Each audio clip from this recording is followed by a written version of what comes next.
করমের সমাজ বেরিয়ে আসছে, তুমি আমার ডাক শুনেছো, কাজে আজকে থেকে তুমি আমার রব। আল্লাহ যারে হিদায়াত দেয় এমন করে পাওয়া যায়।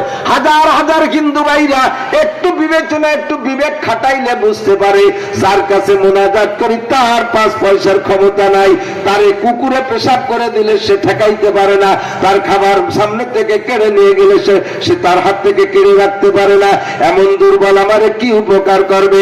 লক্ষ্মী বলে যারা পূজা করি তার পেটের মধ্যে একটা কানা করিও নেই, আছে কতগুলো কুটো, সে আমারে কি অর্থ দেবে? লক্ষ্মী পূজা করে অর্থের লোভে, লক্ষ্মীর পেটের মধ্যে খেয়াল ছাড়া পয়সা নাই। সরস্বতীরে পূজা করে বিদ্যার লোভে, সরস্বতী নিজে একটা কমটা জানে না, সে আমারে কি বিদ্যা দেবে? আরে দুর্গা পূজা করে ক্ষমতার লোভে, অথচ দুর্গা পূজা দুর্গা মূর্তির সেদিন দেখলাম কুত্তয় লাথি দিয়ে ঠিক করে ফেলাই দিয়েছে, সোজা দাঁড়াতে পারলো না, সে নিজে সোজা দাঁড়াইতে পারে না, সে আমারে কি উপকার করবে? কথা বলেন ঠিক কি ঠিক না? এমন করে যার পূজা করি সে আমারে কিছুই করতে পারে না, কাজে আমি তার পূজা করব না, বুঝলেই যথেষ্ট।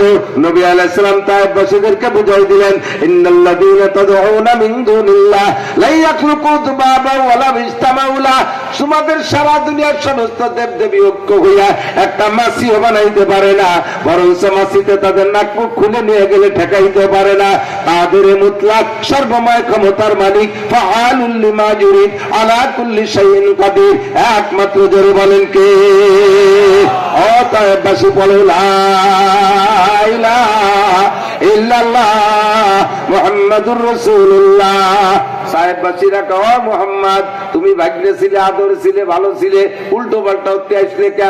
33 কোটি দেবদেবীর পূজা করি, তাই বছরে 2 মাস ভাত পাই না, আর তুমি সবগুলোরে মাইরি ধরে এক আল্লাহরে এনে খাড়া করছো, 12 মাস না খায় মারার একটা প্ল্যান জুটছো। এতগুলোরে বুঝো রে ভাত পাই না, আর একটারে বুঝো রে কি পাবো?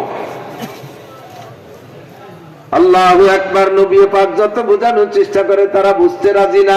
এক পর্যায়ে লেগে গেল আভ্যন্তরীণ দ্বন্দ্ব, এমন পর্যায়ে নেতারা লাগাই দিলেন, লেলিয়ে দিলেন স্থানীয় যুবকদেরকে, মার মোহাম্মদ রে তারা গর্বের মুখে চুনকালি মারতে আসছে, বাপদাদা 14 পুরুষ ধরে জীবন ভরে যা করে আসছি সবগুলোকে বাদ দিয়ে সে নতুন ধর্ম খাড়া করতে চায়। পিটা ওরে পিটা, শুরু হয়ে গেল পিটান, পাথর মার শুরু হয়ে গেল।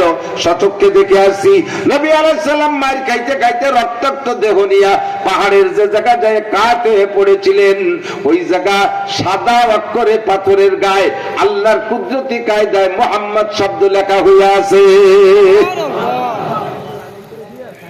আল্লাহু আকবার। মার খেয়ে যখন নবী পড়ে গেছেন অজ্ঞান হইয়া, পাহাড়ের ফেরেশতারা আছে, হুজুর অর্ডার দেন শেষ করে দেই, পাহাড় চাপা দিয়ে তায়েববাসীদেরকে মশলা বানায় ফেলবো, পয়সা পাটা পুতোই বাটার মতো বাইটে দেবো। হুজুর কয়, তোমরা চুপ করো, তোমরা কি আমার রব? সৃষ্টিকর্তা আল্লাহ আমাকে দেখতেছে। আজরাইল আলাইহিস সালাম বললেন, ওগো আল্লাহর নবী হুকুম দেন, আপনি শুধু অর্ডার দেবেন। এই জীবনে বহুত নেতামস্তানকে দুলাই দিয়েছি, তায়েফের এই খুদে মাসিক অর্ডারে একদম ওকে শেষ করে দেই। হুজুর কয়, ইসবিরু, সবর করো। কোন অবস্থায় অর্ডার দিলেন না।